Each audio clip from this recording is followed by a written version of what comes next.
Эзний хайр инрэл дуустдаггүй. Өршөөлт нь төгсгөлгүй. Өглөө бүр энэ нь цоо шиг.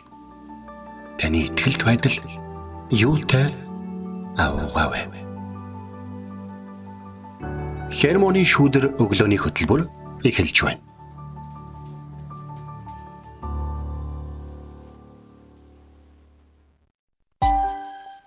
Өглөөний мэнд. Өглөөний мэнд дэргээ. Итгэл радиогийн эфирээс Хермоны шүүдэр өглөөний хөтөлбөр эхлэхэд бэлэн болсон байна. Эфирт пастор Сайна болон хөтлөгч Оминер ажиллаж байна. Сонсогчдаа сайхан амарсан уу? Танд шинэ 7 өдрийн мэндийг хүргэе. За тэгээд баяр наадам ойртсон чинь нэг хүмүүс алгуулчих гээд ажиллаа хийж байгаа хүмүүсийн хувьд бол их олон зүйлийг амжуулж хөөцөх хэрэг гарч байгаа байх гэж болгож байна. За өчигдөр их нартайгаа гадуур юм бэлдэж явхад бол ямар их ядраа. Тэ хүмүүст үнэхээр нөгөө их том бэлтгэл хийж юм. Тэгэл ийшээгаа ер нь бол хот маань ерөнхийдөө бол аль хэдийн эзгүүрээд эхэлсэн байна шүү дээ. Харин тий. За тэгээд бүгдээрээ нөгөө нэг сайн төгсгөл гэдэг бол сайн эхлэл байдаг учраас яагаад гэвэл сайн төгсөхгүй болдог шүү дээ. Тиймээс бүгдээрээ наадмын өмнөх ажлуудаа бүгднгийн амжилттай гэхэд эзний хайр инрэл үүд хаалгууд нэгдсэн одоо замууд нь засагдсан уулзах хүмүүс нь уулзаж амжсан тийм бас ажил хөдөлмөрийн цаг байгаасаа гэж үстэй шинэ 7 өдрийн мэнд хүргье. Тэгээд ялтчгүй амралт аял зугаалгын үе эхэлсэн учраас маш олон зүйлсүүдийг бас хүмүүс төлөвлөж байгаа. Тэр төлөвлөгөөний дундаа бас эзний ажлыг хийх, бусдад гэрчлэх тэр ажлаа бас одоо мартахгүй байгаасай. Тэрийг одоо төлөвлөгөөнд оруулаасай тий. Тэгээд өчигдрийн цоглааны номлол маань алдагдсан. Тэдгээр хөндийн араас явах гэдэг сэдвтэй байсан. Тэгэхээр алдагдсан хүмүүс бидний эргэн тойронд маш их байна. Тэдгээр хүмүүсийн төлөө бид явахаас зүрстгэлтэй хэнийг тэр нөгөө ургацсан нарийн байна, ажилчтан цөөн байна гэдэг шүү дээ. Тэрнтэй адилхан бид бас тийшээ явах, утсан газар бүрдээ бас тэр бурхны ивэл өрөөлийг бас тунхагладаг байх. Тэр нэгэн байгаарэ гэж бас урамшуулахыг хүсэж байна. Тэгээ хаасайгүй бидний уулзсан тэдгээр хүмүүст бид нараас хүрэх боломжтой. Заавал шууд Иесусийн талаар ярихгүй ч гэсэн үгээрээ, үйлдэлээрээ бид нар харуулах боломжтой байдаг учраас та байгаа газраа тэр гэрэлт авсаагаарай гэж энэ өглөө бас танд уриалахыг хүсэж байна. Өчигдөр манай цуглаан дээр үг хаалцсан. Тэгээд өчигдөр нэг Ром номоос хаалцсан. Хинч өөрийнхөө төлөө амьдэрдэг үү гэж тийм. Тэнгууд бид нэг өөр дээрээ тусгаж аваад заавал хүний төлөө амьдрах хэрэгтэй юм уу? Одоо ч ерөөсөө хайр гэдэг чинь өөрийгөө хайрлахаас эхэлнэ гэдэг байгаа шүү дээ ингээд яриад байгаа шүү дээ тийм. Гэтэл аль хэдийнэ бидний төлөө амьдрсан хүмүүс байдаг. Яг өөрд нэхээгүй л дээ бид нэр. Гэтэ аль хэдийнэ бидний төлөө амьдрсан хүмүүс аль хэдийнэ миний төлөө өгцөн одоо бас амилцсан миний асуудлуудыг миний гэмнүүлүүдийг шийдсэн Есүс Христ байж байгаад бид нар тий. Гэхдээ өхөөдөх гэсэн юм уу? Амьдраад гэсэн юм уу? Гэж нэг зарим нэг сэтгэлгүй хүмүүсийн хэлдэг шиг тэгж хэлэхгүй байя гэдэг зүйлийг өчигдөр ярилцсан. Тэгээд сонсогчтойгоо энэ тийм таарлаж байгаа нь их гайхалтай байна. За тэгээд өчигдөр би бас одоо энэ Тэнгэр Плазагийн E-Mart-ийн нэг давхарт бизнес эрхлэлтэй бололтой залуутай таарсан. Тэгээд шууд Хермоны шүүдэр нэвтрүүлгийг явуулж байгаад Итгэл радиог багийн төлөө талархаад тэр олон одоо худалдан авагч үйлчлүүлэгчдийн дотор шууд одоо тэг коридорт нь зогсож байхад миний төлөө залбирч өгсөнд нь маш их баярлаж урам авсан шүү гэж бас хэлмээр байна. Тэглээ яг хөө манай сонсогчид бол үнэхээр бас нэг гисэн тэр хайр нүгээс харагддаг. Тэгээ маш их урмын үгсийг илгээдэг, бидний төлөө залбирдаг. Сонсогч та бүхэндээ хүн нэг бүртэн маш их баярлалаа. Тэгээд бидний энэ бүхэл зүйлс нэг л зорилгын төлөө бид хамтдаа бурхан дотор өсөх, бурхантай улам илүү тэр гүн гүнзгий харилцаатай бурхныг таньж мэдсэн тэр энэ дэлхий дээр гэрэлт авсан тэдгээр хүмүүс байгаасаа гэж хүсдэг. Тэгээд энэ өглөө бас бидэнтэй хамт байгаа танд үнэхээр их баярлалаа. Тэгээд бид үргэлжлүүлээд Иремья номноос суралцаж байгаа. Тэгээд энэ 7 хоног бид хамтдаа Иремья номноос суралцаад Хермоны шүүдэр өглөөний хөтөлбөр манаас төр завсарлах байгаа. Тэгэхээр энэ 7 хоног бид хамтдаа бас гайхалтай эзний үгээр хамтдаа аялах болно. Тэгээд эзний үгээр орохоос өмнө хамтдаа магтцгаая. Та тэгээд эзний өмнө ирээд эзний үнэхээр шинэ дуугаар, шинэ өөрийнхөө дуу хоолоогоор гайхалтайгаар магтаарай.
Өглөө бүр хайр инэрлээ надад сонсгооч.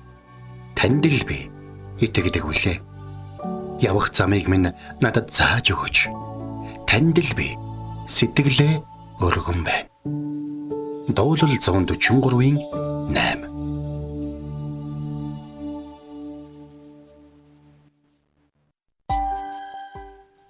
За энэ өглөө бид нар хамтдаа Иремая номын 10-ын 24-р ишлэл буюу намайг засаач эзэн гэвч уур хилэнгээр бус шударга ясаар засаач эсдэгвэл та намайг хоосон болгоно гэдэг үгийг хамтдаа одоо харьяа гэж. За намайг засаач эзэн. Бид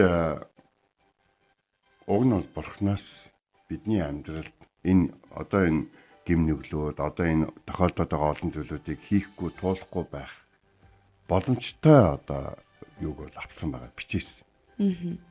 Хүлээж авсан. Тэгээд бидний эзэн бурхны хувьд бидэрт нэг юм за энэтэй уншиж танилцаад энэний дагуу байна шүү гэсэн ийм ажлын одоо юу гэдгийг гэрээний нөхцөл шиг биднэрт өгөөгүй.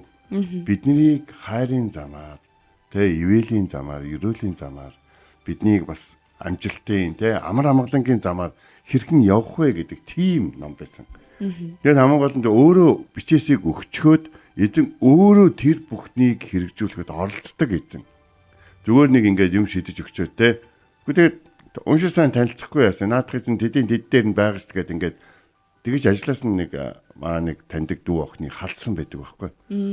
Чи тэгээ уншиж танилцахгүй байсан гэж. Үгүй тэгээд за сайхан уншиж танилцаад гар хэсгээ зурчих гэж хэлсэн. Хин хизээ захирлынхаа өрөөнд ингээд гэрээ ингээд уншаал суугаад байдаг гэсэн ингээд тэгж байгаа байхгүй. Уншаад суух хэрэгтэй уншаарай гэсэн бол. За тэгээ би хараатахыг гээд ингээд суух хэрэгтэй гэсэн чинь. Үгүй хамгийн гол нь тэр захирал бол тэгэл гар хэсэг зурлаад ингээд дандаа хийж чи бол тэр захирлын өмнө олон хүмүүсийн нэг нь. Харин чиний хувь тэр гэрээ бол тийм олон юмны нэг биш. Чиний амьдралын тодорхой хугацааг бас тодорхой үнэлэмжийг тодорхой хүсэл мөрөөдлийн чинь нэг хэсэг байгаа учраас чи заавал өөртөө өгсөн тэр гэрээтэй танилцах хэрэгтэй байсан шүү дээ дүү гэж. Яг тэр үед магадгүй ингээд ажил мэтлээс хаалгагдсан, айгүй шудрагсаар хаалгагдсан ингээд ойлоод. Гэхдээ тэгээ та энэ бүхнийг тэгээд хаанаас сурсан? Та ч гэсэн алдчихээ сурсан үү? Гэхдээ би Библи уншдаг гэсэн байхгүй. Анхны гэрээ над дээр өгөх үед би аль хэдийн Библи уншдаг байсан ба тийм учраас гэрээний нөхцөл юу вэ? Тэ? Нүглийн төлөөс өхөлгээд тэ? Одоо тэгээд Есүс Христ бидний төлөө юу хийсэн бэ? Бүх зүйл нь байгаа. Тэр бурхны энэ гайхалтай шин гэрээ буюу хайрын гэрээг ерөнхий уншсан байсан, өөр хайрцагын дотор уншсан байсан учраас энэ тийм ямар нэгэн ажил гүйцэтгэхээс өмнө аяг боддог байхгүй. Тэгсэн ч гэсэн заримдаа хүмүүст ашиглагдаж, заримдаа хэцүү байдалд орсоор л байгаа. Харин энд Иремаягийн 10-ын 24 дээр бичсэн намайг засаач эзэн гэвч уур хилэнгээр шудраг ёсоор засаач эсвэл та намайг хоосон болгоно гэдэг энэ ишлэл юун дээр хамаарж байна гэхлээр Иремаягийн үед Бабилончууд дайрж ирээд Иерусалимыг 2 дахь удаага бут зохиод тэд нэр ингээд авч явах гэж байгаа. Ард түмнийг нь ихэнхийг авч явах гэж байгаа. Яг энэ үед Иремаятай хаантаа очоод эзний үеийг дамжуулаад иш үзүүлэгчдэд болон одоо тий хуулийн багш нар одоо Иерусалимийн сүмийн зэрэгтнүүдэд бүгдөөнд нь эзний үгийг хэлээд ард түмэндээ хэлээд сүүлдээ годомжинд хэлээд ордонд хэлээд худагт дотор хэвтэж явахтаа хэлээд бичиж өгөөд явуулаад ингэсэн ч гэсэн хүмүүс үл өшөөж шатааж урж дастаж хайж түүнийг доромжилж те ингээд түүний хэлж байгаа үгүүдэд итгэхгүй байсан. Тийм болохоор Иремая намын 10 дугаар бүлгийн хэсэгтэр яг дүгнэлт нь гарч ирж байгаа. Уг нь бол тантай адил хин ч юу. Та авгаа бөгөөд таны нэр хүч чадлаараа авгаа үндэстнүүдийн хаан танаас хин айхгүй байх юм бэ? Танаас айхгүй да. Та бол басаж болох, та бол ялж болох эзэн учраас Бабилончууд ирээд таны ард түмнийг эдэлж байгаа биш. Харин таны ард түмэн бүх үндэстнийг те ялан дийлж чадах, бүхий л одоо тэр шүтэнүүдийг хуурамч хоосон гэдгийг гэрчилж чадах, Египтийг мөхөөсөн шиг ард түмнээ одоо ч аврахад бэлэн байгаа. Тийм бурхан гэдэгт таны хүмүүс итгэхгүй байгаа учраас энэ бүхэн болж байгаа гэдгийг Иремая намын 10 дугаар бүлэгтэр бичсэн байна. За тэгээд өнөөдрийн ишлэлийн өмнө нэг үг байгаа шүү дээ. Эзэн минь замаа хүн өөрөө хардгүйг би мэднэ гэдэг үг байд. Ингээд намайг засаач гэж хэлж байна. Тэгтээ уур хилэнгээр битээ засаа. Би энэ үгийг ингээд өнгөрсөн 7 хоногт нэг хүнээсээ сонсох шиг болсон. Над яг юу намайг та зэмлж болно. Одоо ингээд ингэчлээ, тэгчлээ. Гэхдээ одоо би хангалттай зовж байгаа юм чи намайг одоо ингээд архиж байгаа. Тэгвэл асуудал нь шийдэгдээгүй бол хангалттай зовлон ч хангалттай биш. Хангалттай одоо асуудал биш. Асуудал шийдэгдэхгүй бол яг гэвэл тэр улам л том асуудал эргэж ирнэ. Бид дандаа төмөр болгоныг цормонд оруулаад ээж болохгүй. Төмөр болгоныг унтраах хэрэгтэй. Тэгээд дахиад ийм төмөр гарахгүй арга замыг авах хэрэгтэй. Бид эзнээс залбирч ингээд амжилт ивэл эд баялаг те өр хүүхдтэй ерөөл хамгаалалт олон зүйлүүдийг залбирч гуйдаг. Гэтэл эзэн тэр бүхнүүдийг яаж те эзэн өөрөө ивэж, өөрөө ерөөж, өөрөө үгээ хэлээд тэр бүхнийг бид тэр амжилт ивэл эд баялаг тэр өр хүүхдүүдийн ерөөл хамгаалалт тэр бүхнийг яаж бий болгож, яаж авч явах вэ? Бас яаж хамгаалах вэ? Яаж харж хандах вэ? Тэгээ тэр бүхний одоо үндсэн гол нь одоо нууц нь яг хин бэ эзэн өөрөө гэдгийг эзэн бидэнд дандаа сануулж өгч байдаг. Гэтэл хүмүүс бид нар харамсалтай нь яадаг вэ гэхээр тэр бүхнийг зүгээр аваад өөртөө тэр бүхнийг одоо цааш нь аваа явчих юм шиг. Эзэн ивэлээ өглөө. Тэр ивэлийг үргэлжлүүлээд бид нар өөртөө аваад явна гэж үгүй шүү дээ. Эзнэр үргэлжлүүлэн ивэгдэж амьдрахын тулд эзний үгийг тэр ивэлийг авах үед яаж авсан бэ гэдгээ санаад тэр туршлага дээрээ үргэлжлүүлэн эзний ивэлийг авсаар байх хэрэгтэй. Тэгээ энд ингэж намайг засаач гэж засагдмаар байна уу? засагдмаар байгаа бол энэ би яагаад юун дээр алдчих вэ? За ийм болсноо те. За ойлголоо. Тэгж тэхгүй биш те. Одоо яг эрг нүглээсээ эрг. Тэгээд яг эзний дотор эзний үгээр явж эхэл. Тэгэхгүй бол та эзний уур хилэнтэй нүүр тулах гэдэг.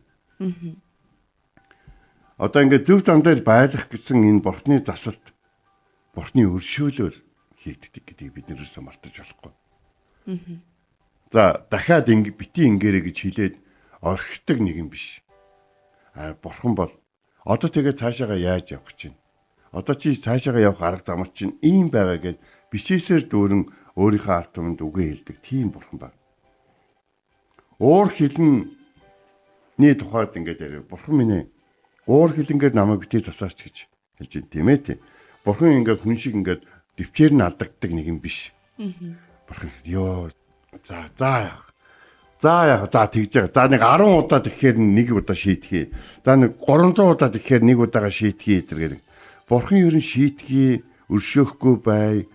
Одоо мөхөөй, сүнөөй, одоо даръя, одоо тий бүх юмыг нь хурааж авъя гэдэг талдаа биш гэдгийг бид Есүс Христийн амнаас сонссон. Есүс Христ юу гэж хэлсэн бэ гэхээр Петрийн л дэвчээр нэг нөхөр дээр л алдагдсан юм шиг байна. Тэгэл Петр үрж ирээд нэг тэр хүний тухай ботхоод дахиад тэр хүнийг уучлж өнгөрүүлмээргүй санагдсан юм шиг байна. Тэгэл үрж ирээд эзэн ер нь хүнийг хэдэн удаа нүглэх юм бол хүлээж авах юм бэ? Ер нь 7 удаа хүлээж авах юм уу? Тэг Петрийн хэмжээ бол 7 байсан. Тэгтэл 7 удаа хүнийг уучлж хүлээж авах тухай ярьж ин гэдэг бол Петр бас л уучилдаг л юм байгаа байхгүй. Гэтэл 70 дахин 7 гэж Есүс хэлсэн байна. Хинч хин нэг 490 удаа гомдоохгүй байх л та.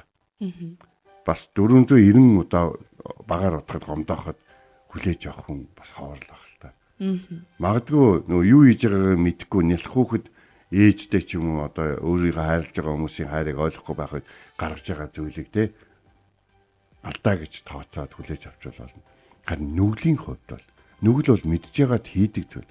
Алдаа бол санамсаргүй, туршлахгүй, залуу, туулаагүй учраас хийж байгаа зүйл. Ялгаатай зүйл. Тэгвэл нүгэл үйлдэхэд бурхан биднийг уур хилэнгэрээ биш, харин шударгаар засдаг учраас бид түүнрүү залбирч болдог. Шударгаар засна гэдэг нь юу гэхээр би энэ алдаа гаргачлаа. Би одоо яах вэ гэж бурхан дээр очлоо. Чиний алдаа чи хуулийн дагуу бол нүглийн төлөөс чинь үхэл юм байна. Чиний хийсэн зүйл бол үхлээр юм. Гэхдээ би шударгаар засвал чи нэгэн л хийсэн учраас энэ үүрэг хариуцлагыг үүрэх ёстой. Гэтэл чи өөрөө үүрч чадахгүй. Чи миний уур хилэнг даахгүй. Чи уур хилэнг давж гарч чадахгүй. Харин тийм учраас би өөрийн цорын ганц хайртай гүгийн дэлгэр үйлгээж чиний өмнөөс чиний төлөөсийг төлж энэ бүх уур хилэнг өөр дээрээ авч байгаа. Тэр ингээд надтай хамт энэ жиртүү байсан байрсураа орхиж хурж ирээд нүглээсээ болоод алдаагаасаа болоод надад шүгдэж байгаа чиний гимнүглийг үрээд чиний өмнөөс шудраг ёсыг шудраг чигээр нь үлдээж байна. Бурхны шудраг ёс чинь үг нь буцахгүй шүү дээ. Нүглийн төлөөс өхөл гэсэн бол нүглийн төлөөс өхөл л байгаа шүү. Тэгээд угаасаа бид нэр өхмөл амьдралаар амьдарч байгаа. Тэгээд дээр нь бас өгөхөд ингээд бас мөнхөд мөнхөж магадгүй учраас Есүс Христ бидний өмнөөс загалмаа дээр бидний гимнүглийг үрээд өгсөн учраас Бурхны шудраг байдал нь яг л ингээд биелж байгаа. Хуулийг хэрэгжүүлэх арга нь юу юм бэ? Хуулийг хэрэгжүүлэх арга нь бид нар яг дагаж мөрдөх бол бас биш байгаа даа шүү. Хэрэгжүүлэх арга нь Бурхныг өөрийг нь болоод түүний хүмүүсийг болон түүний хайрлахыг хүсэх хүмүүсийг хайрлах гэдэг тухай бид бол сурсан шүү дээ. Бурхны уур хилэн ингээд дэвчээр алддаг ш. Харин тогтоосон, сануулсан, үг дамжуулсан, хүмүүсээ илгээсэн, хүмүүсээрээ дамжуулж биднийг хайрлж, биднээс боломж олгосон тэр их олон зүйлсүүд байгаа шүү дээ. Тэгэхээр устгах биш, аврах хүсэлтэй Бурхан гэдгийг хэзээ ч битгий март. Тэгээ бидний зөв зам дээр байлгахын тулд Бурханы хийж байгаа энэ хүү засалтууд нь биднийг одоо мөрдөн мөшгөж биднийг хин чиш болгож инг дэвслэх гэсэн нэг юм биш. Харин биднийг өрөөгцөн, эвээгцэн нэгэн байж, уучлагдсан нэгэн байж, сэтгэл тэнүүн одоо зүрх сэтгэлтэй одоо сэвгүй одоо шарахгүй цааш амьдрасаа гэсэн бидний хайрладаг дэлхийн сүрээс өмнө хүүгийнхаа дотор биднийг сонгосон тэр Бурхны хайр гэдгийг бид нэр бодох хэрэгтэй. Хүмүүс нэг нэгнийгаа шийтгэл цалингийн тэдэн хувь, энгийн хувь нэг удаа ингээд өгөх гэжсэн юм а болох гэдэг ч юм уу те. Нэг удаа хамтрах гэжсэн юм. Харин бурхан хүнийг шийдэх юм бол хоосон болгоно гэж бол хэлж байна. Энд хэлж байна. Та намайг хоосон болгох гэдэг юм гэж. Тийм. Хэрэв бурхан байхгүй бол та угаасаа хоосон байх юм чи. Энийг бид нэрсээ санаж явах хэрэгтэй. Айж имэх зүйлтэй, өрөөгдсөн зүйлтэй, амьдралаа үнцэнтэй тооцдог хүнд бүх юм байгаа. Харин бүх юмтай юм шиг харагдж байгаа боловч айж имэцтэй суур нь олж авсан арга замууд нь буруу байх юм бол хэзээ нэгэн цагт эзний шудраг уур хилэн амьдрал дээр нь буух үед тэр хүн угаасаа л хоосон гэдгээ өөрөө ч ойлгоно. Харин үнэндээ бол түүнийг өөрөө ойлгохоос өмнө хүмүүс хоосон л амьдарч юм да гэж бол мэдчихэйд. Тэгэхээр бурхны мэрэгэн ухаан дотор бүгдээр хамтдаа амьдцгаая.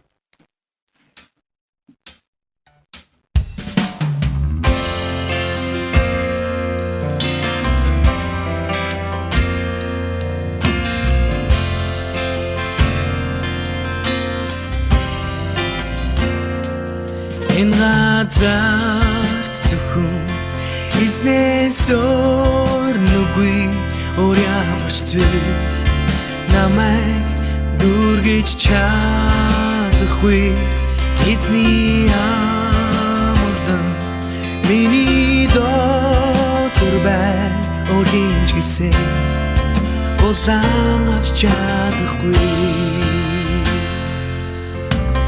Энэ дэлхий өөрчлөгдөж байвч найдвар минь хүчээ алдсанч өөрчлөгдөхгүй надаас зурдаг тэр амарлын мутаар хар шуурга над руу ирсэнч айдас үгүй болох юм бидний төлөө тулаанд орох тэр мутарт найдаж байна.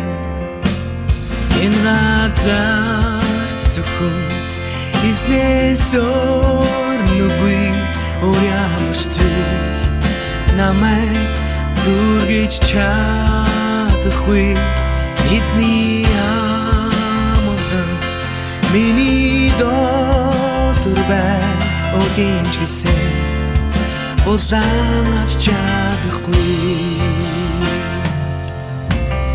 Энэ дэлхийн ханаас ч гэсэн амар тайвныг олж чадахгүй өөрийнхөө амийг хайрлаагүй тэр гүнзгий хайраас бид нарын хүсэн хүлээж өрөөддөг тэр ирээдүй маань хувирашгүй тэр эзний хайр дотроос бидэнд нэгдэж байна. Энэ газарт зөвхөн эзнээс өөр нүгүй өөр ямарч зүйл намайг дүргэж чадахгүй эзний амарлан миний дотор бай өөрийн ч гэсэн улаан авч чадахгүй. Энэ газарт зөвхөн эзнээс өөр нүгүй өөр ямарч зүйл намайг дүргэж чадахгүй эзний амарлан миний дотор бай өөрийн ч гэсэн улаан авч чадахгүй өөрийн ч гэсэн улаан авч чадахгүй.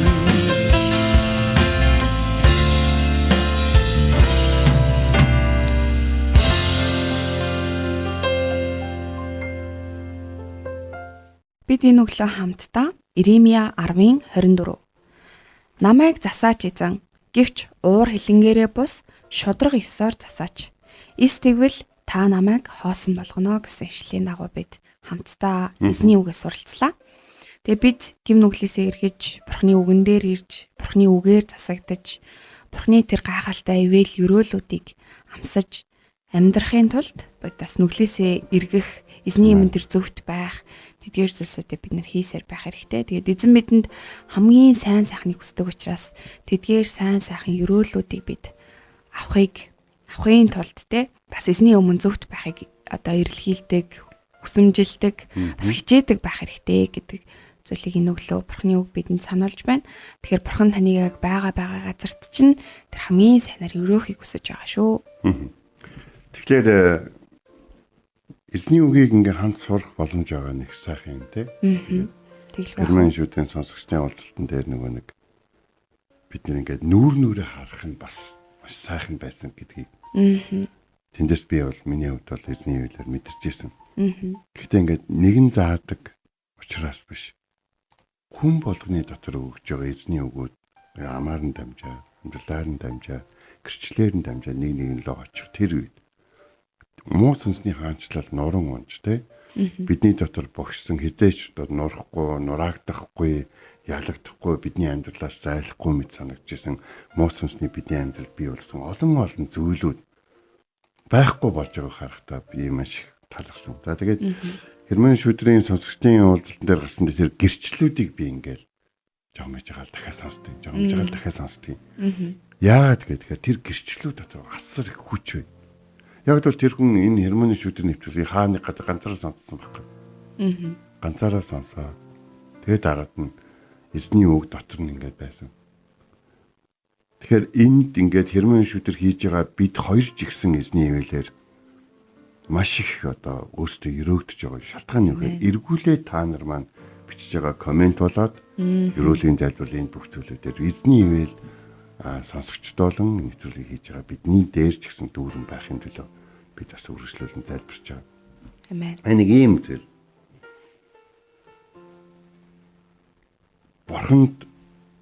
Бурхан хурааж авах гэвэл би хоосон гэдэг үгэн дээр энэ залбирхын өмнө хэлье гэж бодоод үлдээсэн. Бурхан наадхаа хай гэвэл хаяхгүй юм юу вэ? Наадах чинь хэрэггүй. Наадах чинь чиний амьдралыг хоосон болгож чинь орхихгүй зүйл юу вэ? Таны юуг авчвал та хоосорч байгаа. Өнөөдөр ишлээс би яг энийг эцэст нь асууж байгаа. Юу таныг юмтай харагдуулаад юу гэж авчгаар хоосон болчих гээд байгаа. Гэтэл тэр хоосон юмтай юмгүй одоо хоосон энэ байдал энэ ойлголт чинь буруу байх юм бол та маш их юмтай ирнэ хоосон байгаа юм биш үстэй. Энэ ойлголт чинь зөв байх юм бол хүмүүсийн нүдэнд та хоосон гаргаж байгаач маш их юмтай юм биш үстэй. Энийг л бүгдээрээ ойлгож бодъё. Тийм болохоор Бурхны дасалтаар бидний сайн сайхны төлөө байх ёстой учраас өнөөдөр хүртэл хураа цуглуулсан зүйлүүд маань бидний хоосон болгож байгаа л түүнээс хагацъя. Харин бидний өнөөдөр хүртэл үнэлэхгүй байсан зүйлүүд хүмүүсийн золж авахыг хүсээд чаддаггүй зүйл юм бол Бурхан талархалтайгаар тэн дээрээ бүх зүйлээ өргөжлүүлэн барьж эхлэе. Хамт залбирая те. Орчлын бүтээсэн агуу эзэн минь танд баярлалаа. Энэ газар нутаг дээр дэлхийн хэвлэлийн Төв Азийн энэ хэсэгт та Монгол үндэстнийг бий болгож, та энэ нүүдэлчин үндэстнүүдийг бий болгож, та биднийг ингэж энэ наадам гэдэг энэ сайхан баярыг өгсөн баярлалаа. Тэгээд эзэн минь наадмаар бид үр хүүхдүүдэд дагуулan, үр ач нараа дагуулan одоо өндөр настнуудаа баярлуулан баярлаж явхад та биднийг монголчуудыг аюул ослоос хамгаалж өгөрөг танилцуулж байна. Моринж байгаа хүүхэд болгон барилдаж байгаа бөхчүүд бас өндөр настан болон хүүхдүүдэд аваад аян замд явж байгаа бүхий л монголчуудыг та харж хандаж ивэж өрөөж өгөрөг. Таны хайр инэрл талархан бидний амьдралыг тасарч бидний амьдралыг аварсан Есүс Христийн нэрээр залбирэн гуйлаа. Амен. Энэ хүрээд манай хөтөлбөр өндөрлөж байна. Итгэл радиогийн эфирээс Хермоны шүүдэр өглөөний хөтөлбөр танд хүрлээ. Хамт байсан сонсогч танд баярлалаа. Маргааш энэ цаг цай эргээд уулзцгаая. Эзэн таныг харж хандах болтугай.